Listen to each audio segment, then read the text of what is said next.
Espace TV, le 22h.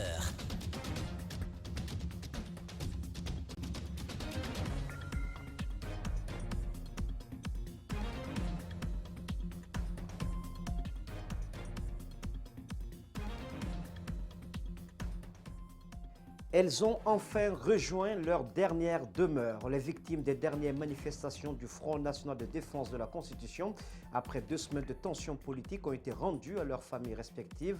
Le FNDC a tenu à leur rendre un vibrant hommage, mais des heurts avec les agents des forces de l'ordre ont bouleversé la procession funèbre. Des confrères ont été violentés, expulsés du siège du parti RPG Arc-en-Ciel, une situation qui a provoqué l'ire de la corporation. Les différentes associations de la presse haussent le ton. Et puis nous parlerons football. Dans cette édition d'information, on connaît désormais les 23 joueurs convoqués pour les 2 matchs comptants dans le cadre des éliminatoires de la Coupe d'Afrique des Nations Cameroun 2021. Didier Six, le sélectionneur français, a fait appel à 3 joueurs locaux.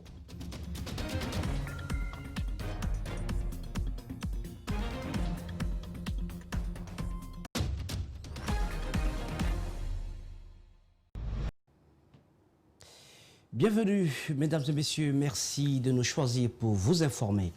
Couvert du drapeau guinéen, les corps des victimes des récentes manifestations appelées par le Front national de défense de la Constitution ont été rendus à leurs familles respectives.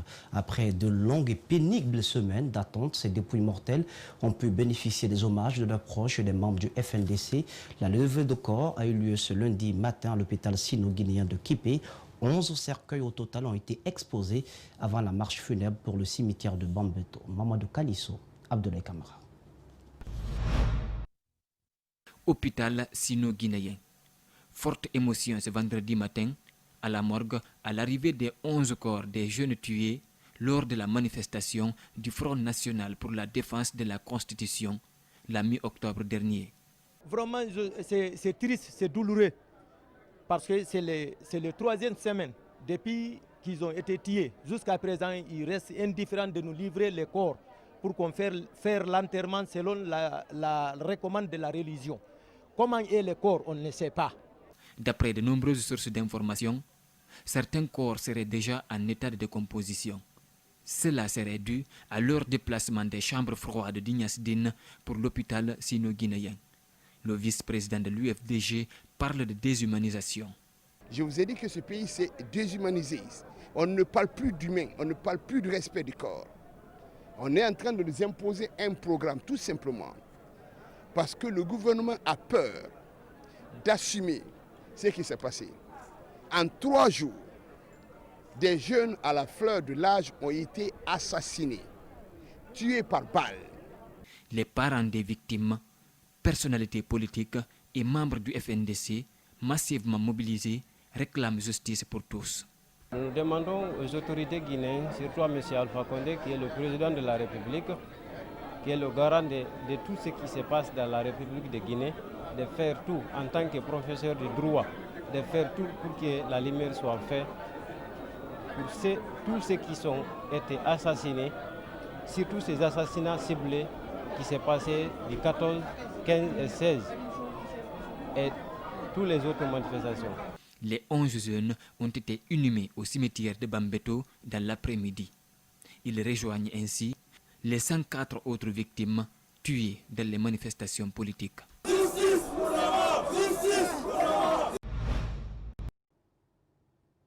Ils étaient également présents sur place. Cellou Dalein Diallo de l'UFDG, Sidia Touré de l'UFR ont assisté à la cérémonie funèbre. Ils déplorent les tueries et accusent le président Alpha Condé. On les écoute au micro de Mamadou Kalisso. Le drame, c'est qu'ils n'auront jamais droit à la justice. Comme les 106 autres qui les ont précédés, qui ont été tués lors des manifestations de l'opposition. L'autre drame, c'est le traitement qu'Alpha Condé a infligé à ces corps en ordonnant de les extraire des chambres froides de la morgue d'Ignasdine, hôpital public, pour venir les jeter dans la cour de l'hôpital sino-guinéen. Les corps que vous voyez là, beaucoup sont en décomposition avancée à cause de ce traitement infligé par Alpha Condé à ses citoyens. Mais c'est triste, c'est un drame pour notre pays. C'est un drame. Comment un président de la République censé être président de tous les Guinéens peut se comporter comme ça vis-à-vis des citoyens, même après la mort. Même après la mort. Nous sommes là pour apporter notre soutien aux familles d'abord, mais nous sommes là aussi pour crier notre colère, se rendre compte que 11 jeunes gens ici, 2 à Mamou, 1 à Marilla, ce qui fait 14 personnes, peuvent avoir été tués simplement parce qu'ils sont sortis manifester contre le 3e mandat. Pourquoi est-ce que quand des jeunes gens sortent avec une pancarte, et en plupart du temps ce sont des élèves, ils peuvent être aussi froidement abattus? C'est de l'assassinat et le président de la République en est absolument responsable.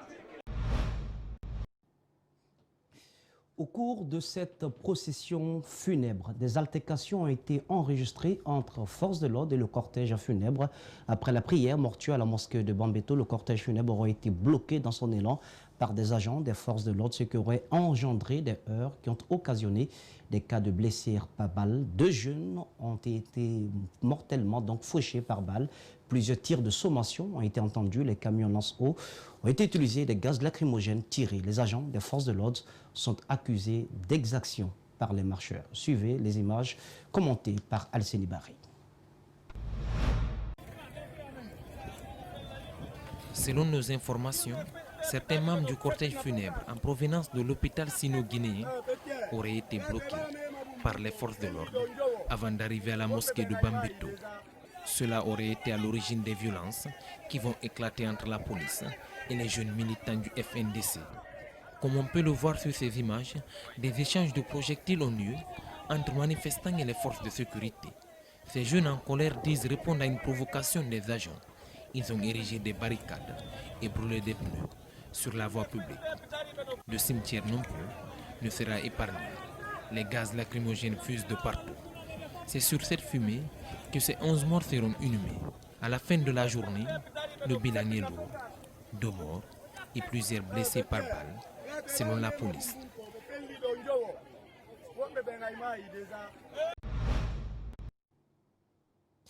Et puis la police nationale a rendu public un bilan provisoire des violences qui ont éclaté après l'inhumation. Le porte-parole de la police annonce 2 cas de mort, tous par balle. Il s'agit d'Abdrahim Diallo, conducteur, et Mohamed Silla, qui était lui élève. Le PA de Bambeto a été saccagé et incendié, toujours selon la police. Sans transition, les membres du FNDC ont battu le pavé dans la ville des Agrumes. En dépit de l'interdiction du préfet de Kindia, les militants sympathisants du FNDC étaient dans la rue ce lundi pour exiger la libération sans condition de leur leader arrêté emprisonné à Conakry, mais aussi et surtout exprimer leur opposition à toute idée de référendum constitutionnel. Abakar Silla nous donne ces images qui sont rendues en studio par Mohamed Damaro Kamara. Ce lundi à Kindia, les militants du Front National pour la défense de la Constitution, malgré une forte présence des forces de l'ordre, ont manifesté pour exprimer leur opposition au projet des réformes constitutionnelles et un 3e mandat pour le président Alpha Condé. Les manifestants, banderoles et pancartes en main, ont aussi exigé la libération des membres du Front, condamnés par la justice. Nous avons exigé la libération immédiate et sans condition de nos leaders détenus à la maison centrale, premièrement, et deuxièmement, pour empêcher le président Alpha Condé et le clan mafieux qui l'entoure à obtenir un mandat de plus après le 21 décembre 2021. Présent parmi les siens, Abdoulaye Ba, responsable de la commission juridique du Front, a rappelé les 4 raisons qui peuvent amener un pays à modifier ou à changer la Constitution. Lorsque un pays vit la catastrophe, l'Allemagne et le Japon, la guerre mondiale, on revoit le pays. Lorsque le pays, n'est-ce pas, sort, n'est-ce pas, des génocides, un crime, Rwanda. Lorsque le pays est renversé par un pouvoir, par un régime militaire, on ramasse tout le monde.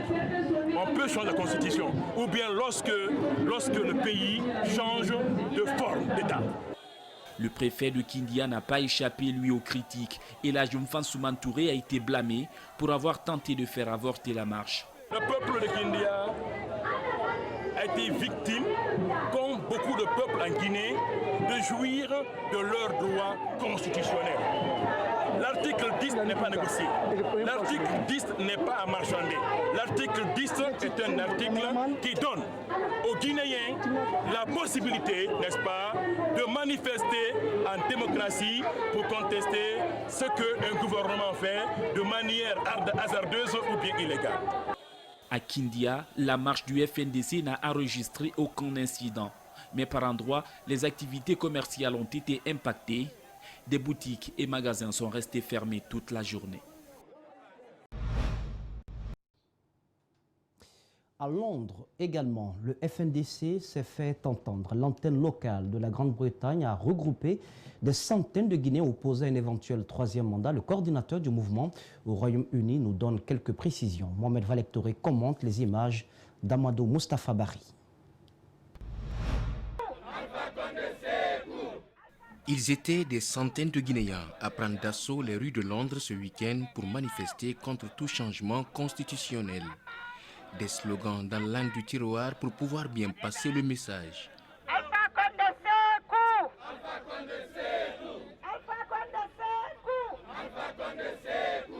Et nous sommes là pour dire qu'en 2020, le président Alpha Condé va quitter et qu'il y aura forcément une alternance politique en Guinée.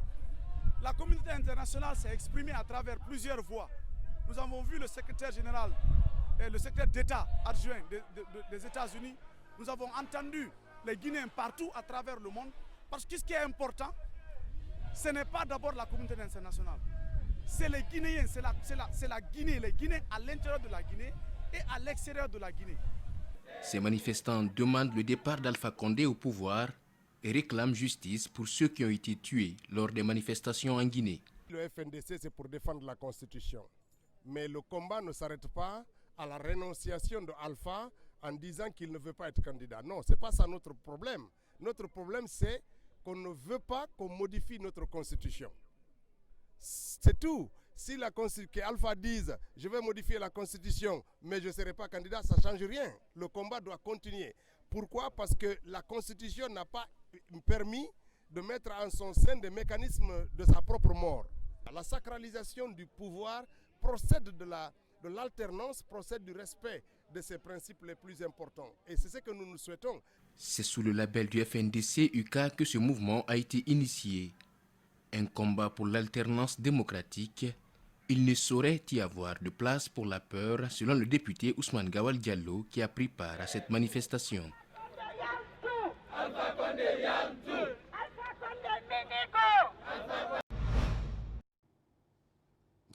Restons dans l'actualité politique. Lui, il se dit choqué. Siaka Bari, président du parti politique Guinée Debout et membre du FNDC, était ce matin l'invité des Grandes Gueules. Nous avons profité pour l'interroger sur la situation qui prévaut dans le pays. L'ancien ministre des Sports et de la Culture condamne l'attitude du gouvernement face à la répression des récentes manifestations appelées par le Front national de défense de la Constitution. Abdoulaye Sadio Diallo, Abakardine Kamara. Ancien ministre de la Culture et aujourd'hui fervent opposant au régime Condé, Siaka Bari lui aussi a condamné les tueries enregistrées lors des manifestations sociopolitiques des 14 et 15 octobre dernier. D'abord, je m'incline pieusement à la mémoire de ces jeunes.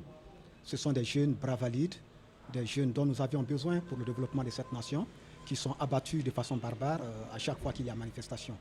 Voir une dizaine de jeunes gens abattus de la sorte et voir les dépouilles mortelles de ces jeunes-là faire le va-et-vient entre des morgues et des hôpitaux sans aucune décence humaine, cela me cœur, cela me choque. Notre interlocuteur a aussi dénoncé l'utilisation de plusieurs milliards pour grossir les rangs des pro-nouvelle constitution à l'occasion de l'accueil du président Alpha Condé jeudi dernier à Conakry. Longtemps accusé d'être membre inactif du FNDC, Siaka Bari apporte une réponse plutôt surprenante. Je vais vous étonner, je ne croyais pas en ce combat parce que je pensais que le combat allait prendre fin faute d'adversaire.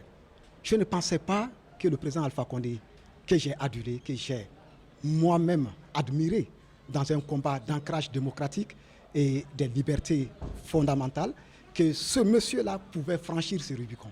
C'est vrai qu'il s'est suffisamment mouillé maintenant, mais je pense qu'il saura se ressaisir. Voilà pourquoi au départ, j'étais très dubitatif. Depuis des semaines, la Guinée vit au rythme des manifestations sociopolitiques organisées par les pro- et anti-nouvelle constitution. Face à cette situation qui fragilise la paix dans le pays, Siaka pense que le chef de l'État est celui qui pourra éviter au pays tous les dangers. Dans certaines situations, c'est la grandeur patriotique qui aide. Or, la seule personne qui peut mettre sa grandeur au service de la nation aujourd'hui pour remettre la Guinée sur les rails de la paix, de la démocratie vraie et sincère, c'est le président Alpha Condé. Qu'il abandonne ce projet macabre, ce projet funeste.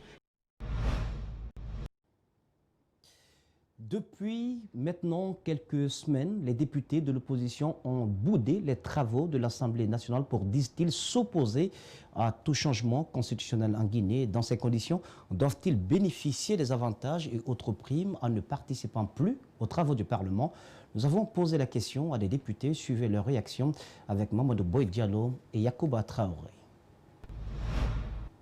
Le 11 octobre dernier, les députés issus des rangs de l'opposition décident de suspendre leur participation aux travaux de l'Assemblée nationale pour s'opposer à un changement constitutionnel et dénoncer la violation des textes de loi.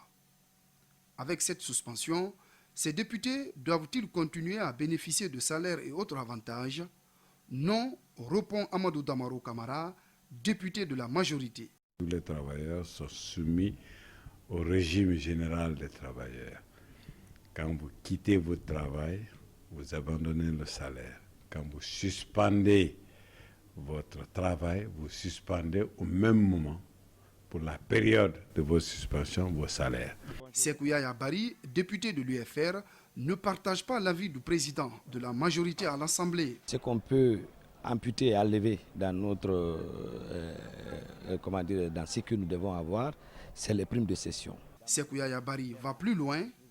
Il accuse le président de l'Assemblée nationale et Amadou Damaro de corruption et gestion opaque du budget de l'institution. C'est la deuxième fois que les trois partagent cet argent. Le président de l'Assemblée, Bernard Keita et Damaro. Une fois, nous nous sommes retirés de l'Assemblée, suspendu notre participation. Ils ont refusé de donner ce montant et ce montant n'est pas retourné au trésor public. Le paiement de salaire des députés de l'opposition et autres primes sont conditionnés par leur retour conclu, le président de la majorité. Le mois passé, malgré qu'ils n'aient pas travaillé, ils ont perçu leur salaire, mais sans les primes ni les avantages, les autres avantages. Si, au mois de novembre, ils décident de ne pas du tout venir, nous écrirons aussi pour que les salaires ne soient pas payés. Les députés bénéficient de 15 millions comme salaire et 400 litres de carburant par mois. En dépit de ces avantages, ceux de l'opposition ont pris le risque de se retirer avec pour intention de créer un vide constitutionnel. Ils ont été violentés et expulsés du siège du RPG Arc-en-Ciel ce samedi alors qu'ils étaient allés couvrir l'Assemblée générale du parti au pouvoir, des journalistes dans l'exercice de leur profession. Et oui, la scène s'est passée ce samedi. Depuis ces incidents, tenez-vous bien, aucun communiqué officiel de condamnation du RPG Arc-en-Ciel ne pointe à l'horizon. Ce lundi matin, les reporters ont repris le service avec tout de même un brin de tristesse. Alceni Bari, LH Aliouba. Au siège du RPG Arc-en-Ciel, les militants ne sont pas contents. Ils le prouvent. Pour eux, les journalistes ont maltraité les informations sur la réception du président de la République. Ils sont devenus une menace.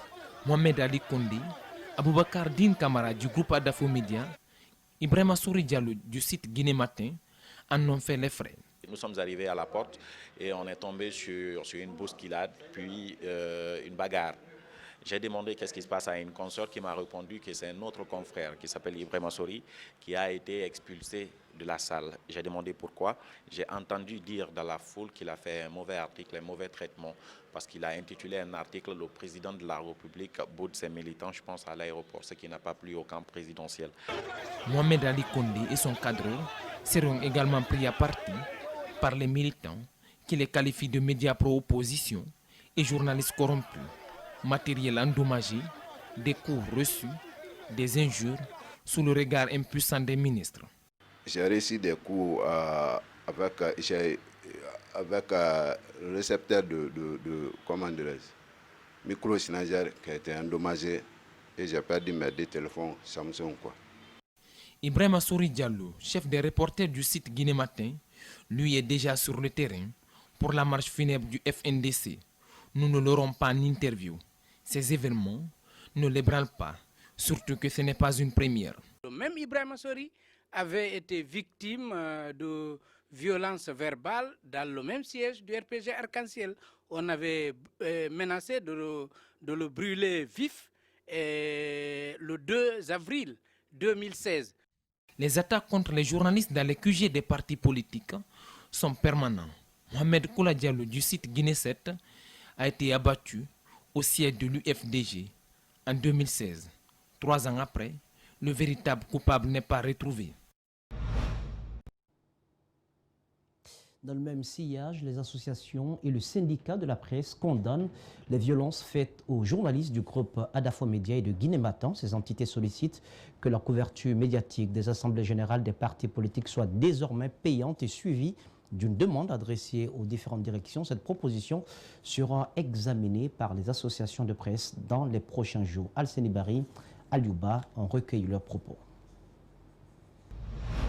Le Telgui va très prochainement, en concert avec les autres associations de presse, décider d'un certain nombre de mesures. Notamment, nous allons inviter, puisque nous ne pouvons pas interdire aux radios. Vous savez, nous sommes une association fêtière qui défend l'intérêt de ses membres. Donc nous ne pouvons pas interdire à une radio, par exemple, d'aller couvrir. Mais nous pouvons faire une invite à ces radios, dans le but de conserver le peu de matériel que nous avons, dans le but dans l'objectif surtout de préserver la vie humaine, l'intégrité physique de nos journalistes. Nous pouvons appeler les responsables de ces médias à s'abstenir de toute couverture médiatique venant de ces partis politiques, pas le RPG seulement, parce qu'on a eu le même problème avec d'autres partis politiques par le passé. Pour moi, ce qui se passe au niveau des assemblées des partis politiques, c'est de la communication. Il n'y a aucune information qui passe au niveau des assemblées générales des partis politiques. Donc, en faisant une demande de couverture médiatique pour couvrir les assemblées générales des partis politiques, ben, ils vont non seulement payer la communication, parce qu'encore une fois, c'est de la communication qui passe au niveau de ces assemblées générales, mais aussi la sécurité des journalistes sera garantie, sera assurée, parce que vous ne pouvez pas quand même inviter quelqu'un pour couvrir votre activité sans que la sécurité ne soit garantie. Donc, pour moi, c'est la seule et unique solution pour vraiment mettre fin à ces agressions répétées au niveau des sièges des partis politiques. Sur un tout autre plan, une école de 3 salles de classe et 2 forages vient d'être remis à la disposition des autorités locales de Kafarandé. La cérémonie s'est déroulée ce samedi en présence des responsables du système éducatif et les partenaires au développement évoluant dans la préfecture. Salifou Lifosissé, Fouede Ouma Kamara, nos correspondants régionaux nous signent cet élément. Située à 47 km du chef-lieu de la préfecture de Boké, la commune rurale de Kamfarandé vient de bénéficier d'un bijou flambant neuf. Il s'agit d'une école de 3 salles de classe et de 2 forages mécaniques. La réalisation de ces infrastructures s'inscrit dans le cadre du développement communautaire de Kamfarandé. Pour la rénovation de ce bijou, dont la date de construction est de 1941, par les colons blancs. Son le premier directeur fut Kossab Nama, de nationalité togolaise. La rénovation de ce bâtiment est un plus pour l'école guinéenne. Nous remercions tous les ressortissants d'ici ailleurs de nous accompagner. L'école primaire de Kamfarandé Centre est construite en 1941. Elle est l'une des plus vieilles de la préfecture, après celle de Satenea, de Boké Centre et de Korera de la commune urbaine de Boké. Sa rénovation est faite par Rotary Club International pour améliorer les conditions des élèves et le corps enseignant. Nous sommes inscrits dans la logique d'une opération d'amélioration des conditions d'études des élèves. Nous avons commencé depuis 3 ans. Nous sommes là à Kamfarandé pour la remise officielle d'un bloc de 3 salles de classe. Le secrétaire général chargé des collectivités représentant le préfet se félicite de la réalisation de ces travaux. Il a ensuite invité au Rotary Club International à pérenniser les activités dans d'autres collectivités de la préfecture de Boké. Aujourd'hui, nous sommes à Kanfarandé et vous rassurez que nous prendrons soin pour l'utilisation de cet édifice. Nous allons veiller à ce que l'infrastructure que vous venez de réaliser, que vous venez de rénover, équiper, va être très bien utilisée pour le bonheur des populations de Kanfarandé. La réhabilitation de cette école coloniale va désormais réduire la déscolarisation des enfants de Kanfarandé et environnants.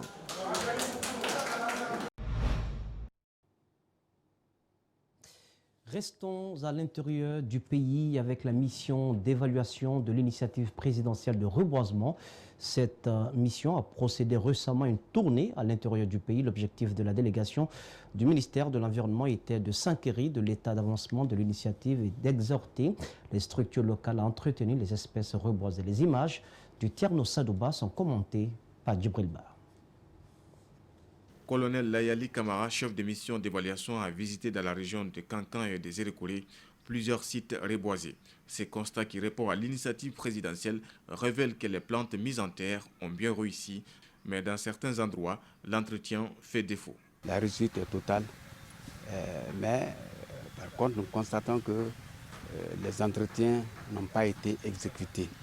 Donc il est nécessaire, il est impératif qu'avant la mise à disposition des 40%, que les activités d'entretien soient menées. Donc, dans un premier temps, ils doivent procéder à un rond manuel, dégager tout autour des plants et entreprendre l'ouverture des léons pour mettre à l'abri des feux.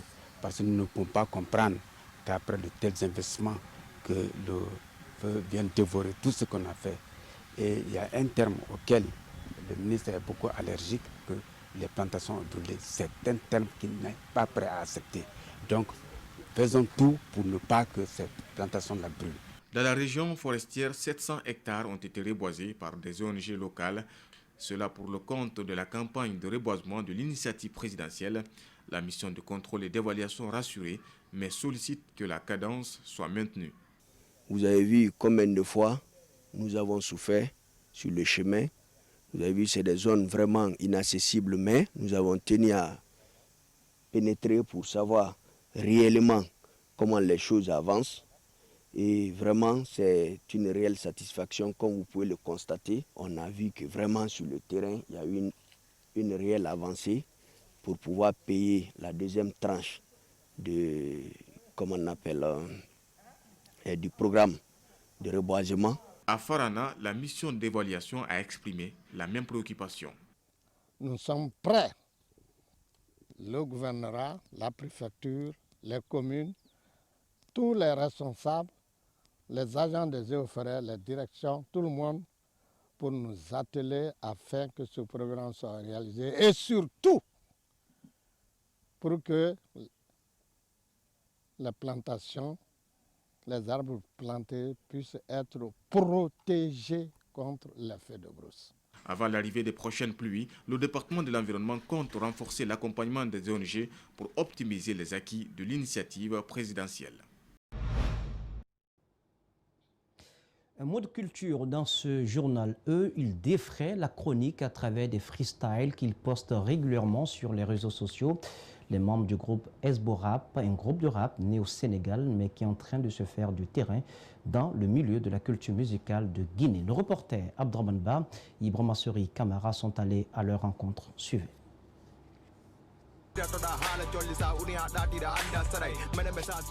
Freestyle sur freestyle, les deux acolytes Mousseline et Rebel MC du groupe Esborap continuent à conquérir du public.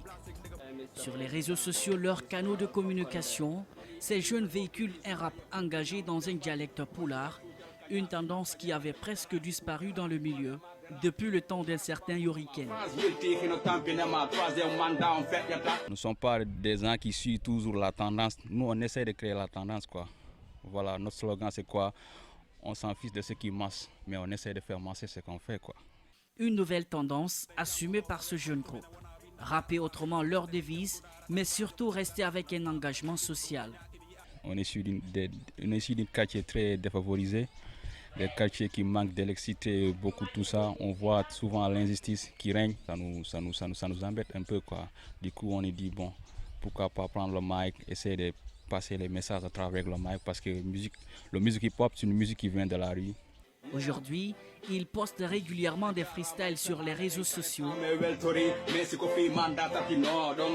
exprimant leur opposition à une nouvelle constitution. On voit les choses ici en Guinée, il y a beaucoup de choses qui manquent. Bon, il y a un problème de système, même pas un problème de personne. C'est le système qui est pourri, donc il faut dénoncer ça à chaque fois, quoi. C'est ça qui nous a inspiré à être engagés, quoi. Venu du Sénégal, Esborap compte s'installer en Guinée afin de conquérir le milieu. Pour l'instant, il y a un mixtape sur le marché qui est sorti depuis le 24 novembre 2018. C'est dispo, on l'a sorti à Dakar. Vu que le public vient de nous découvrir, beaucoup de gens ont kiffé, ont apprécié, donc on essaie de s'installer doucement en attendant de maîtriser le terrain carrément, quoi, pour mieux s'installer confortablement.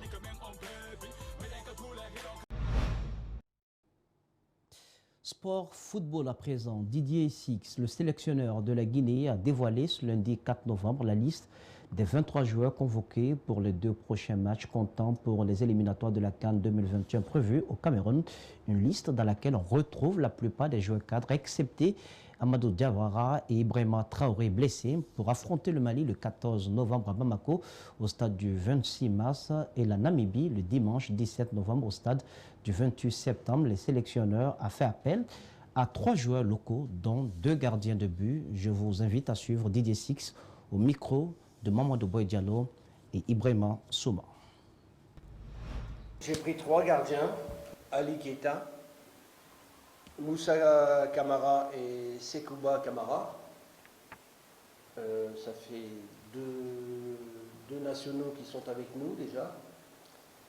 J'ai pris deux arrières latérales gauche qui sont Izaga, Silla et Pakonaté. Deux côtés droits, Sankon, Sori et Michael Dristim. J'ai pris 3 dans l'axe, Julien, Janvier, Sékou Condé et Falette Simon. Après, le milieu est assez fourni, que ce soit défensivement ou offensivement. J'ai pris Kemzo Mara, Ibrahima Kamara, Kamara Madi, Sadio Diallo, Nabi Keita, Conté Sori Maïbra, Sedouba Souma, François Kamano, Yansan Momo, Morley Silla. Et 3 attaquants de pointe, Yatara, Elo, Kamara Demba et José Conté Martinez. Voilà, mesdames et messieurs, c'est cet élément sport qui boucle cette édition d'information. Merci de votre aimable attention. Excellent sur le programme, à notre compagnie sur Espace TV, la télé de notre planète.